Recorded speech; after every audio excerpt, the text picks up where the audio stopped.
ਤੁਸੀਂ ਵੇਖ ਰਹੇ ਹੋ ਪੰਜ ਦਰਿਆ ਨਿਊਜ਼। ਹਿਮਾਚਲ ਪ੍ਰਦੇਸ਼ ਦੇ ਮੁੱਖ ਮੰਤਰੀ ਜੈ ਰਾਮ ਨੇ ਐਲਾਨ ਕੀਤਾ ਹੈ ਕਿ ਉਹ ਸੂਬੇ ਵਿੱਚ 125 ਯੂਨਿਟ ਬਿਜਲੀ ਮੁਫਤ ਦੇਣਗੇ। ਪਿੰਡ ਵਿੱਚ ਪਾਣੀ ਤੇ ਔਰਤਾਂ ਲਈ ਬੱਸ ਦਾ ਕਿਰਾਇਆ ਅੱਧਾ ਕਰਨਗੇ। ਇਸ ਤੇ ਆਪ ਆਗੂ ਮਨੀਸ਼ ਨੇ ਭਾਜਪਾ ਤੇ ਨਿਸ਼ਾਨਾ ਸਾਧਿਆ ਹੈ। ਉਹਨਾਂ ਨੇ ਕਿਹਾ ਹੈ ਕਿ ਚੋਣਾਂ ਆਉਂਦੇ ਹੀ ਇਹਨਾਂ ਨੇ ਕੇਜਰੀਵਾਲ ਦੀ ਨਕਲ ਕਰਨੀ ਸ਼ੁਰੂ ਕਰ ਦਿੱਤੀ ਹੈ। ਇਹਨਾਂ ਨੂੰ ਲੱਗ ਰਿਹਾ है कि ਇਹ ਹਾਰਨ ਵਾਲੇ ਨੇ। ਇਸ ਦੇ ਨਾਲ ਹੀ ਮਨੀਸ਼ ਨੇ ਅੱਗੇ ਕੀ ਕੁਝ ਕਿਹਾ, ਤੁਸੀਂ ਆਪ ही सुनो।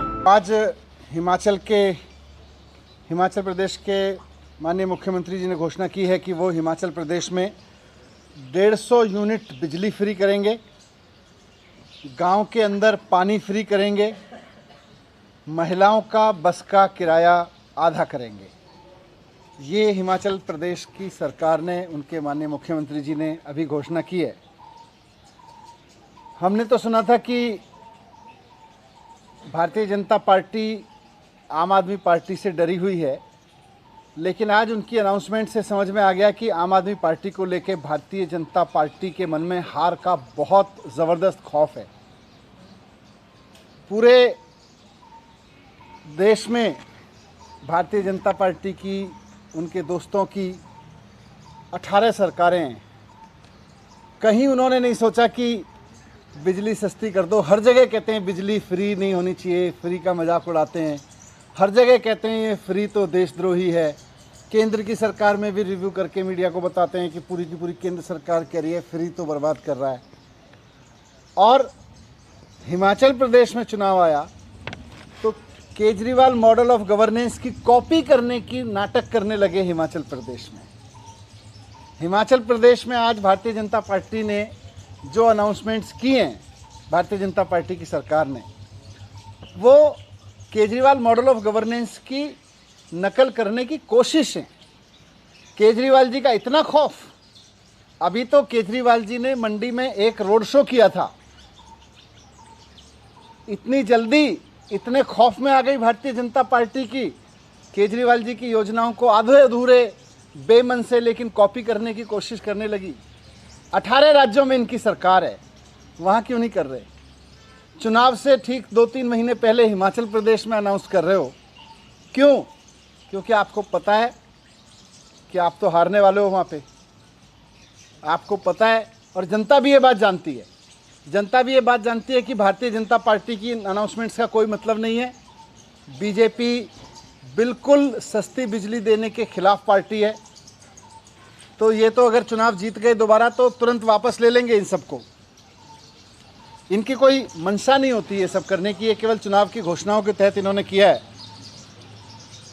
अब आप सोच के देखिए कि अगर केजरीवाल जी के एक रोड शो से हिमाचल की जनता को इतना फ़ायदा हो सकता है, तो कल केजरीवाल जी के नेतृत्व में हिमाचल प्रदेश में सरकार बन गई, उनके मार्गदर्शन में चलने वाली सरकार बन गई जो केजरीवाल मॉडल ऑफ गवर्नेंस पर काम करेगी, तो हिमाचल के लोगों को कितना फ़ायदा होगा। जब एक बार रोड शो करने से जनता को इतना फ़ायदा है, तो कल को केजरीवाल जी के मॉडल पे काम करने वाली सरकार बनाने से कितना फ़ायदा होगा। ये बात हिमाचल के लोगों को भी मैं रिक्वेस्ट करूंगा कि एक बार समझें, और साथ साथ ये भी समझें कि बीजेपी की ये घोषणाएं दिखावा है, धोखा है। भारतीय जनता पार्टी पूरी तरह से भ्रष्ट पार्टी है। इसका कोई मतलब नहीं है जनता को कोई चीज़ सस्ते में देने का या जनता को महंगाई से बचाने का। वो जनता को किसी भी तरह की कोई सुविधा देने में भारतीय जनता पार्टी कभी यकीन नहीं रखती। ये तो केवल आम आदमी पार्टी का खौफ है कि भारतीय जनता पार्टी को आज मजबूर होना पड़ा है दिल्ली की तरह से कुछ योजनाएं कॉपी करके आधी अधूरी रूप में घोषित करने के लिए। इसीलिए आज इन्होंने चुनाव के डर से ये घोषणाएं हिमाचल प्रदेश में की हैं। सच्चाई ये है कि अगर दोबारा वहाँ पे भारतीय जनता पार्टी आ गई तो ये सारी योजनाएं वापस ले लेगी, क्योंकि पूरे देश में इनकी जहाँ जहाँ सरकारें हैं, इन्होंने बिजली महंगी की है, इन्होंने बसें यात्राएं महंगी की हैं, इन्होंने हर चीज़ महंगी की है। इन्होंने कभी भी इसमें यकीन ही नहीं किया कि जनता को सस्ते में ईमानदारी से चीज़ें दी जाएं। मैं हिमाचल प्रदेश की जनता को भी आज कहना चाहता हूं कि इनके झांसे में मत आना, आम आदमी पार्टी को वोट देना, आम आदमी पार्टी की ही सरकार बनवाना, ताकि, और ये सोच के देखना कि जब आम आदमी पार्टी के चुनाव लड़ने के ऐलान से ही भारतीय जनता पार्टी इतनी घबरा गई है, और आम आदमी पार्टी के चुनाव लड़ने की आहट से ही हिमाचल प्रदेश में बिजली सस्ती होने लगी, हिमाचल प्रदेश में बस का यात्रा फ्री सस्ती होने लगी, पानी फ्री होने लगा, तो सोचो आम आदमी पार्टी की कल हिमाचल प्रदेश में सरकार बन जाएगी तो कितना फ़ायदा वहाँ की जनता को होगा। मैं इसीलिए कहना चाहता हूँ कि सब मिलकर आम आदमी पार्टी को ही जिताना, इनके झांसे में मत आना। Thank you. ਤੁਸੀਂ ਵੇਖਦੇ ਰਹੋ ਪੰਜ ਦਰਿਆ ਨਿਊਜ਼।